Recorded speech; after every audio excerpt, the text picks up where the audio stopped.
सत्संग का मतलब सिर्फ सत्य की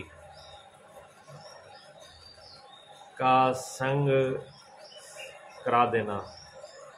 सत्य मैंने सच बोलना नहीं होता। सत्य मैंने सांसारिक व्यवहार में जो अर्थ होता है वो नहीं होता। सत्य का मतलब ये होता है जिसका कभी विनाश नहीं होता, वो सत्य है। और विनाश एक ही वस्तु का नहीं होता, बाकी सबका होता है।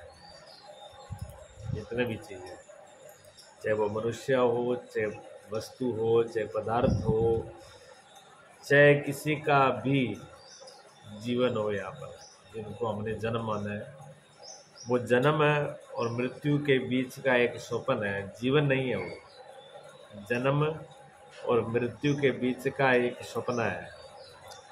जैसे नींद आने के बाद हम लोग सो जाते हैं तो थोड़ी देर के लिए सपना चलता है और उसमें सब कुछ हो जाता है। बचपन से लेकर के मृत्यु पर्यंत सारी घटना थोड़ी देर में घट जाती है। इसी प्रकार जन्म हुआ और मृत्यु हुई। हमने जन्म को जीवन माना, जन्म जीवन नहीं है। जन्म एक घटना है, घटी कि हम शरीर के साथ एक हुए, और मृत्यु एक घटना घटी कि हम शरीर से अलग हुए। बीच में जो खेल हुआ वो सिर्फ एक सपना था, थोड़ा सा लंबा था। इन आंखों से दिख रहा था, इन कानों से सुन रहा था, यानी इन इंद्रियों से और मन से वो भाग रहा था। जो रात को हम सपना देखते हैं वो सिर्फ मन के द्वारा ही देखा जाता है। सूक्ष्म इंद्रियां और मन का ही खेल होता है और कुछ नहीं होता उसमें। और जो जागते में सपना देखते हैं वो मन और इंद्रियां और स्थूल शरीर का द्वारा देखा जाता है। उसमें भी इंद्रियां ही हैं, कान, नाक, आँख और शरीर और मन। अगर उनमें से मन नहीं हो तो भी वो नहीं दिखेगा, इंद्रियां ना हो तब भी नहीं दिखेगा। मान लो कान और आँख ही बंद कर दो, इंद्रियां बंद कर दो, तो भी ये जो संसार दिख रहा है कितना गायब हो जाएगा। मात्र 2 इंद्रियां बंद करने से भी ये संसार गायब हो जाएगा, 80% से ज़्यादा। ठीक है ना? 2 इंद्रियां ही 80% से ज़्यादा काम करती है अपनी। हाँ, आँख और कान। आप क्या कान बंद कर दिया जाए फिर क्या होगा? कितना बर्ताव होगा, कितने लोगों को देखोगे, क्या रूप रंग देखोगे, क्या शीशा, क्या सुनो ना। सुनना, जब सुनना ही नहीं तो कहना भी नहीं है। सुनना बंद हो गया तो कहना अपने आप ही बंद हो गया। जब कुछ देखना ही नहीं है, रूप रंग है ही नहीं है, तो बस। और रूप रंग जो है यही तो है संसार है? तो ये 2 इंद्रियों का सपना ही तो है ही है। ऐसे मन का सपना है, पर है ये सपना। किससे टूटेगा? कहते गुरु कृपा। गुरु कृपा से ही इसे छूट सकता है, जिसको मोक्ष कहते हैं, मुक्ति कहते हैं। मुक्ति और मोक्ष का मतलब भी होता है मोह से हम बंधे हैं। हमारा यह जो संबंध है वो मोह के द्वारा ही है। अगर मोह ना हो तो हम बंधन से मुक्त है। अच्छा, मोह नहीं होगा तो ज़्यादातर लोग पता क्या सोचते हैं कि बिना मोह से संसार में बरतना थोड़ी होता है। मोह ना होगा तो परिवार से कैसे बर्ताव होगा, बेटा बेटी का संबंध कैसे होगा? मोह से ही तो संसार चलता है। मोह से संसार में बिगाड़ होता है, चलता नहीं है। जहाँ जहाँ मोह होगा वहाँ न्याय नहीं होता कभी। मोह में अन्याय होता है, मोह में पक्षपात होता है, मोह में बंधन होता है, मोह में पीड़ा होती है, मोह में दुख होता है, मोह के अंदर बेड़ी होती है। और वही काम अगर निर्मोही होकर के अगर प्रेम से किया जाए, प्रेम निरपक्षी होता है, उसमें पक्ष नहीं होता। जैसा है सत्य ही बोला जाएगा, सत्य ही निर्णय लिया जाएगा, उसमें पक्षपात नहीं किया जाएगा। ये प्रेम है। जहाँ प्रेम की दुनिया होती है, जहाँ प्रेम का व्यवहार होता है, वहाँ खींचातानी नहीं होती, दुख नहीं होती, पीड़ा नहीं होती, वहाँ हिंसा नहीं होती, वहाँ पर अन्याय नहीं होता है, वहाँ न्याय होगा। दूसरे के अन्याय करना भी तो हिंसा है। मारना सिर्फ एक मारना ही थोड़ी हिंसा है। किसी को थप्पड़ मार दिया, किसी का गला काटना तो हिंसा नहीं है। किसी के साथ हम अन्याय कर रहे हैं वो भी तो हिंसा है। किसी का हक को हम नहीं दे रहे हैं तो वो भी हिंसा ही है। ठीक है ना। तो जिसके अंदर प्रेम होगा वो हिंसा कैसे करेगा? वो करेगा ही नहीं, जाएगा ही नहीं। तो गुरु की कृपा जिसमें हो जाती है वो मोह से हट जाता है, उसके अंदर श्रद्धा प्रेम का आविर्भाव हो जाता है। गुरु चरणों की पूजा से सर्व तीर्थों का फल प्राप्त होता है। गुरु के चरणों की पूजा से सारे तीर्थों का फल प्राप्त होता है।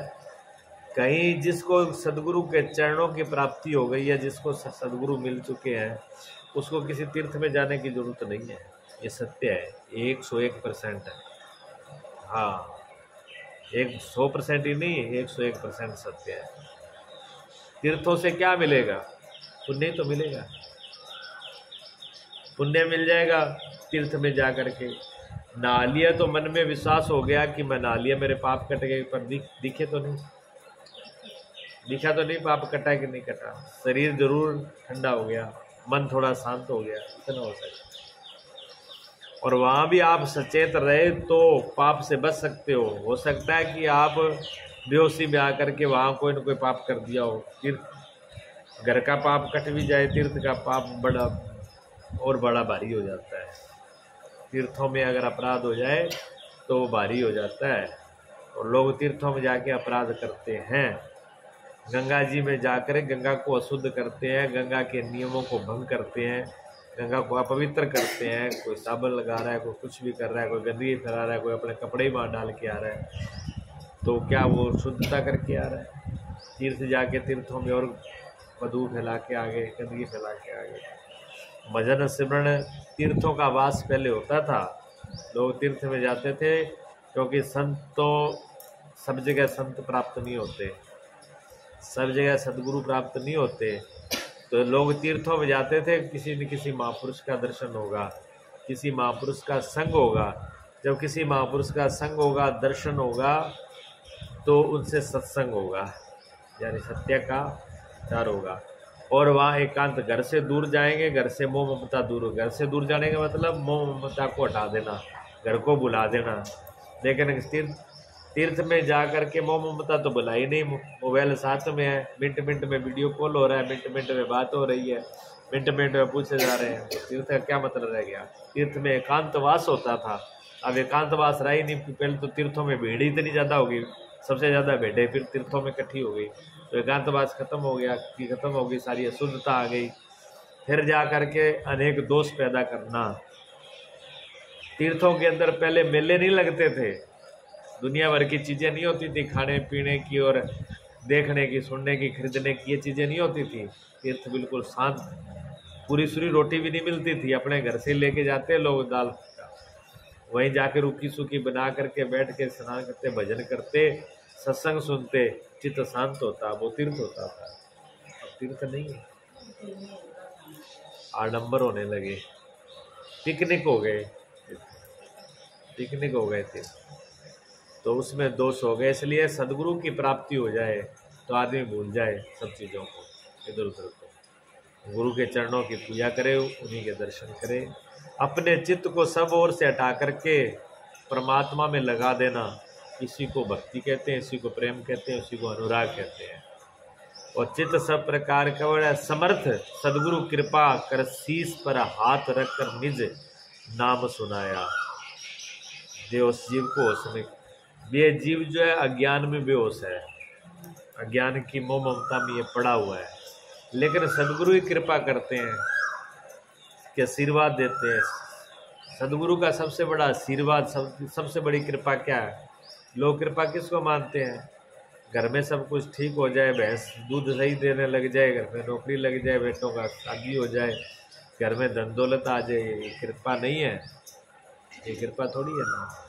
ये वस्तु आज प्राप्त है, अगर आज मिल भी गई तो कल क्या रहेंगी? आज धन मिल गया, कल क्या रहेगा? आज नौकरी मिल गई, कल रहेगी? आज शादी हो गई, कल जिंदा रहेंगे सब लोग? और शादी होकर के भी क्या सुख प्राप्त हो जाएगा? क्या बहू सुख दे देगी? क्या बहू के पैदा होने वाला सुख दे देगा? तो ये सारा भ्रम है। कृपा एक ही है सतगुरु की कि सारे मोह बंधनों से, सारे दुखों से छुड़ा करके आत्मज्ञान, परमात्मा का ज्ञान करवा देना, निर्भय कर देना, सच्चित आनंद के रूप कर देना। तो सत हो, सारे काल के भय से भी मुक्त कर देना और हर वक्त एक आनंद की स्थिति को प्राप्त, परमानंद की प्राप्ति करा देना, निजानंद की प्राप्ति करा देना, निजानंद, परमानंद, आत्मानंद, परमानंद को प्राप्त करा देना। यही कृपा है गुरु की। और गुरु कोशिश ये करते हैं, इसलिए छोटी मोटी कोई शिष्य इच्छाएं करता है, गुरु उसको हाँ हूँ करके इधर उधर टाल देते हैं, पूरी नहीं करते। ठीक है ना। जिस माँ बाप को अपने बच्चे को बहुत ऊंचे लेवल पर लेके जाना होता है, बहुत छोटी मोटी चीज़ों में बच्चों को वो माँ बाप उलझाते नहीं है। बच्चा चाहता है मैं खेल लूँ, मुझे मोबाइल दे दो, मैं गेम खेल लूँ, मैं खेलने जाऊँ, बैट बल्ला खेल लूँ, ये वो। जिसको डिग्री करवानी है, पढ़ाई करानी है, किसी ऊंचे लेवल पर लेके जाना, वो माँ बाप देने का बहाना तो बनाएंगे पर देंगे नहीं। क्यों? उनको पता है कि अगर ये चीज़ इनको दे दी तो ये जीवन यहीं पर रुक जाएगा, इनका जीवन आगे नहीं बढ़ेगा। इसलिए यही है कि इनको किसी बहाने से उसको छुड़ा दें, चाहे समझा करके, बुझा करके, लोभ दे के, लालच दे करके, जान डरा करके उस चीज़ से छुड़ा देते हैं। इसी प्रकार गुरु पहली बात तो ये चीज़ें देते ही नहीं है। देंगे तो हाँ भी कर देंगे, तो हाँ करके भी वो उस चीज़ में ध्यान नहीं देते। उनका लक्ष्य एक यह है कि ऐसा तत्व आपको प्राप्त करवा दें, ऐसा धाम, ऐसा धन, जिसको मीराबाई कहते हैं मैंने राम रतन धन पायो, जिसको भगवान कृष्ण कहते हैं मेरा वो धाम है जिसको सूर्य प्रकाशित नहीं कर सकता, चंद्रमा नहीं कर सकता। ऐसा मेरा धाम है जिसको प्राप्त करने के बाद कभी कोई लौटता नहीं है। वो धाम प्राप्त करा देना है, वो धन प्राप्त कर देना है जिसको कभी पा लेने के बाद न लूट सकता, ना फूट सकता, ना तो फूटे वो, ना लूटे कोई, ना कमी पड़े। ऐसा धन है। गुरुवर की कृपा से सभी कुकर्मों को त्याग कर किस में लगेगा? भक्ति में। भक्ति ज्ञान वैराग सहित धर्म ध्वजा फहराया। सदगुरु क्या करते हैं? भक्ति की, ज्ञान की, वैराग की ध्वजा फहरा देते हैं। सबसे पहले भक्ति जागृत होती है। गुरु से संबंध जुड़ने के बाद सबसे पहला काम भक्ति का ही होता है। जैसे जैसे भक्ति जागृत होगी प्रेम बढ़ेगा, प्रेम बढ़ेगा। जैसे जैसे प्रेम बढ़ेगा, प्रेम दो जगह बढ़ेगा, जिससे एक गुरु से और एक भगवान से। जैसे जैसे गुरु से और भगवान से प्रेम बढ़ता जाएगा, वैसे वैसे संसार से प्रेम और मोह कम होता जाएगा। तो मन तो एक ही है ना, मन तो एक ही है, चाहे उसको संसार में लगा लो, चाहे फिर भगवान में लगा लो। तो जैसे जैसे भगवान में लगेगा वैसे वैसे संसार से कम हो जाएगा। जब संसार से मोह का कम होने का नाम है वैराग। संसार से राग कम होने का नाम है वैराग। ठीक है, संसार से मोह कम होने का नाम ही वैराग है। ममता का, मोह का, लगाव का, अपनपन का संसार से पकड़ कम होने लगेगी। और जितनी जितनी कम होती जाएगी, अगर बिल्कुल ही पकड़ हट गई तो पूर्ण वैराग पूर्ण हो गया। भाजना कहीं नहीं है, कहना वही है, छोड़ करके भाजना नहीं है। लेकिन पकड़ नहीं रही, वहीं पर बैठा है बंदा, लेकिन पकड़ नहीं है। पकड़ नहीं है तो कोई परेशानी नहीं है। तो फिर वैराग है। जब वैराग आ जाता है और भक्ति आ जाती है, तब ज्ञान उदय होता है। पहले जो गुरु के द्वारा ज्ञान सुना है वो समझ में नहीं आता पूरा। हालांकि गुरु के ज्ञान के बगैर तो ना भक्ति आएगी ना वैराग आएगा। ज्ञान पहले भी है, ज्ञान बाद में भी है। बिना ज्ञान के ना तो भक्ति शुरू होगी ना वैराग आएगा। तो पहले भी ज्ञान है, लेकिन पहले ज्ञान गुरु का है, उसमें विश्वास किया, ये भक्ति है। उस रास्ते पर चल पड़े, धीरे धीरे संसार की पकड़ गांठ कम हुई और इधर अब चल दिए। तो इधर मजबूती हो गई, ठीक है ना। अब इसमें मजबूती होने लगी भक्ति की तरफ और उधर ढीले होने लगे। अब करते करते जब मोह का पर्दा जब गिरेगा तब ज्ञान का सूर्य सही रूप में प्रकट होगा, तब मालूम पड़ेगा कि हाँ आज समझ में आया है ज्ञान क्या है और सत्संग क्या है। ये उसके बाद पे आते हैं। जब तक मोह का पर्दा रहता है, जब तक ममता रहती है, जब तक राग रहता है, तब तक गुरुओं का सत्संग सुन करके भी सत्संग नहीं होता। क्यों? सुनता जरूर है पर उसको समझ में आएगा ही नहीं, कितना ही सुनता रहो। वो कहेंगे सुना तो था, बात तो बढ़िया थी, बोल गुरुजी बता भी अच्छा रहते, पर पल्ले कुछ नहीं पड़ा। पल्ले इसलिए नहीं पड़ा क्योंकि वो पर्दा जो है मोह और ममता का, जब तक मोह ममता का पर्दा नहीं हटेगा तब तक ये गुरु की सत्संग से, संतों की संग से, महापुरुषों के संग से ये चीज़ें घटित होती हैं, पहली बात। दूसरी एक बात और है, जब परमात्मा की कृपा होती है, गुरु की कृपा होती है, तब दुख आता है। फिर जब तक दुख का डंडा नहीं लगे, वो दुख गुरु जो है फिर दुख के रूप में आते हैं।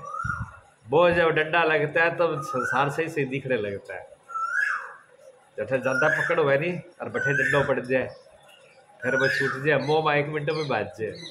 पहले कह दो कि ये सब ऐसे ही है, मोह माया झूठा है, तेरा कोई ना। हमारी बहू बहुत सेवा करा है, हमारा बेटा बहुत सेवा करा है, हमारा कुर्सी बहुत ध्यान करा है, बैठे वो सारे बड़े अच्छे लगते हैं, बेटे भी अच्छे, बहू भी अच्छे, रिश्तेदार भी अच्छे, परिवार के भी अच्छे। और वही जब डंडा निकाल लें तब उस दिन ही समझ, 1 मिनट में समझ में आ जाती है कि कोई नहीं है अपना। आते हैं ना, हाँ, वो असली ज्ञान है, वो सत्संग असली है। इसे हाँ जी, इसे दयाराम जी कहते सत्संग सुनाओ, कि सत्संग तो परमात्मा सुनाता है जब चीज़ों से हटा देता है। जब चीज़ों से हटा देता है तो आपको बुरा लगता है कि परमात्मा ये अच्छा नहीं कर रहा है। वही तो सत्संग है, परमात्मा, वही परमात्मा की कृपा है। आपको परमात्मा ने इसलिए यहाँ पर भेजा ही नहीं है कि पशुओं की तरह कमाओ, खाओ और सो जाओ, इसके लिए थोड़ी भेजा है, ठीक है ना। मनुष्य का कुछ खास कर्तव्य है, 84 लाख योनियों में विशेष अधिकार है, विशेष काम है, विशेष कर्तव्य है, विशेष इसकी जिम्मेवारी है। उसको छोड़ करके दूसरे काम को करना। किसी एक अधिकारी को जिले के अंदर भेजा जाता है, मान लो SSP है, DC है, DC पूरे ज़िले का मालिक होता है। एक DC को ज़िले के अंदर भेजा जाता है, उस ज़िले की जिम्मेवारी होती है DC की। वो आया एक चपड़ासी की तरह बैठ करके कुर्सी पर झाड़ू पोछा करके अब ऑफिस में चला गया। क्या ये DC का काम थोड़ी था है? DC का काम था झाड़ू पोछा करने का नहीं है, उसका काम था पूरे ज़िले के अंदर क्या हो रहा है, क्या अपराध हो रहा है, क्या दुखी हो रही है जनता को, क्या किस चीज़ की ज़रूरत है, उसकी हर चीज़ पर निगाह हो और उसका वो समस्या को हल करे। ये उसका काम था, इसका लेवल था। वो अपने लेवल को छोड़ करके आके वो काम करके चले जाए। मनुष्य का कुछ लेवल है, इसकी पहुंच बड़ी है, इसको कुछ बड़ा काम करना है, और ये पशुओं जैसे काम करके चला जाए तो फिर ये डंडे खाने के लायक ही है? इसलिए इसके खिलौने परमात्मा तोड़ देता है।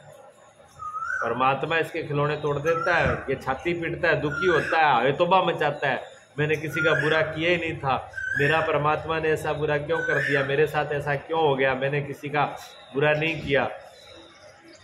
सबसे बड़ा बुरा तो तुमने ये किया कि जिसके लिए तू आया था, जो तुम वादा करके आए थे, तुम उसी के मुकर गए, उस मालिक का ही तुमने नहीं निभाया, तो तुमसे ज़्यादा गद्दारी और किसकी होगी।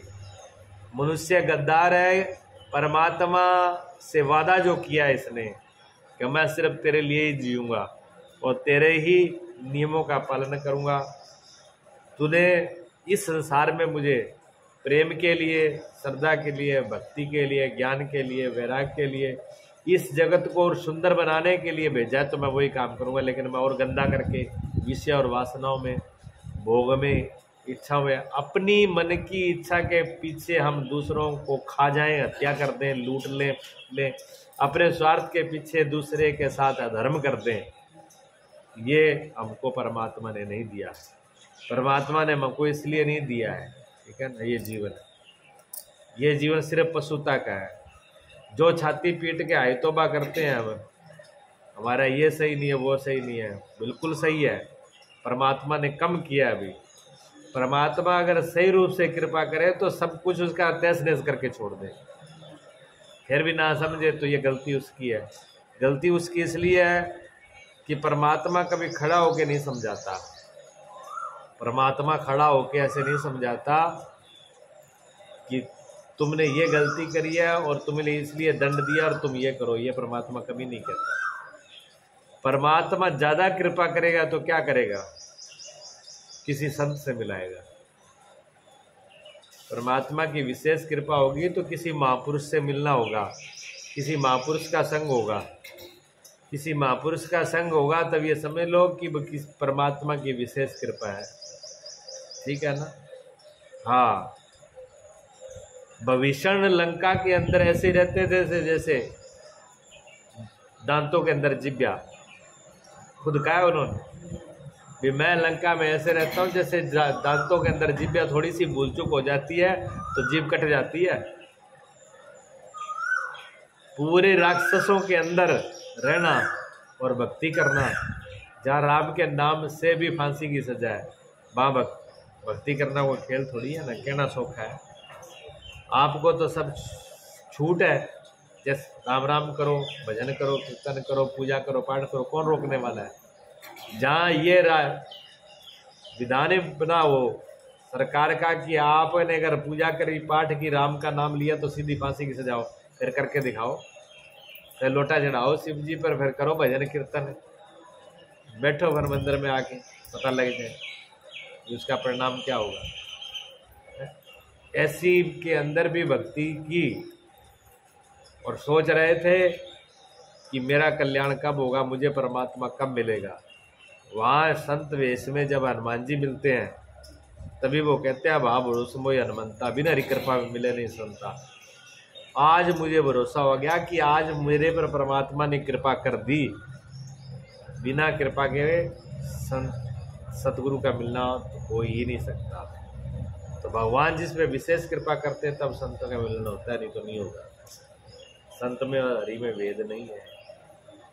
जो परमात्मा ने बताना है, जो परमात्मा ने कहना है, वो संत के मुख से ही आएगा और कोई उपाय नहीं है। उनका मुख वही है, ठीक है ना। गुरुवर की कृपा से सभी कुकर्मा को छोड़कर पुरुषार्थ कर गुरु कृपा से मोक्ष फल प्राप्त होता है। जब सदगुरु की शरण में जाते हैं, जब उनकी कृपा होती है तो कुकर्म छूटते हैं, बुरे कर्म छूट जाते हैं। आदमी बुरे कर्म नहीं करता। फिर गुरु की शरण में जाने से पहले तो अनजान होता है, मूर्ख होता है, पता ही नहीं होता। लेकिन जब गुरु की शरण में चला गया तो कुकर्म छूट जाते हैं। बुरे कर्मों में जाने में उसको भय लगने लगता है, दोष लगने लगता है, उसको बुरा लगने लगता है कि नहीं ये अपराध है, मुझे नहीं करना। और फिर पुरुषार्थ में अच्छे कर्म में लग जाता है। जो करेगा तो अच्छा करेगा, करेगा ही नहीं। और जब पुरुषार्थ करेगा, पुरुषार्थ का मतलब क्या है? पुरुषार्थ का मतलब सेवा, पुरुषार्थ का मतलब सिमरन है, पुरुषार्थ का मतलब दान धर्म पूजा पाठ है, पुरुषार्थ का मतलब दूसरे का हित करना, ये पुरुषार्थ है। ये से करने से फल इसका फल मिलेगा। फिर जब पुरुषार्थ करोगे, कुछ करोगे, कर्म करोगे तो फिर उसका फल तो मिलेगा ना। कुछ भी करें फल तो उसका मिलना ही मिलना है। लेकिन इस पुरुषार्थ का फल क्या मिलेगा? पुरुषार्थ का फल मिलेगा मोह का क्षय हो जाएगा, मोह खत्म हो जाएगा। मोह के क्षय का नाम ही मोक्ष है, यानी मुक्ति मिल जाएगी। सारे बंधनों से मुक्त हो जाओगे, सारे झंझटों से छूट जाओगे। अर्थात विषय आसक्ति ही बंध है। जो विषयों में आसक्ति है, ये मेरा हैतोबा जो मचा रखी है ना, ये बंधन है। जिस दिन बंधन टूटेगा तो हैतोबा मिट जाएगी। जाइए कभी हैतोबा मिट गई तो बंधन टूट गया, दोनों एक ही साथ है। हैतोबा गई तो समझ लेना कि इसके बंधन खत्म हो चुके हैं। ठीक है ना।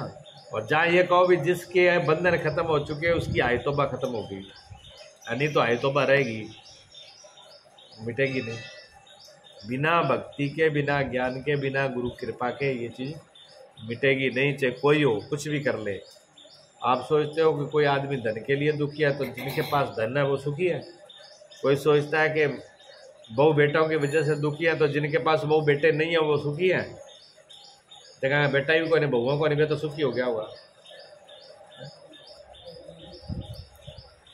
कोई सोचता है कि हमारे पास कोठी या मकान नहीं है तब हम दुखी हैं, तो जिनके पास कोठी मकान के लगे वो तो स्वर्ग में पहुंच गए होंगे।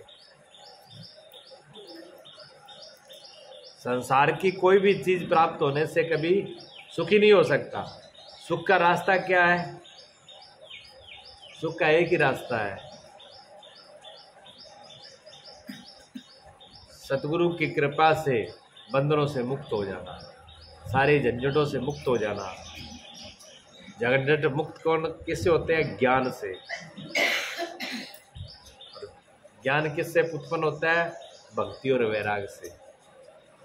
भक्ति और वैराग के बगैर ज्ञान उदय नहीं होता, करता नहीं।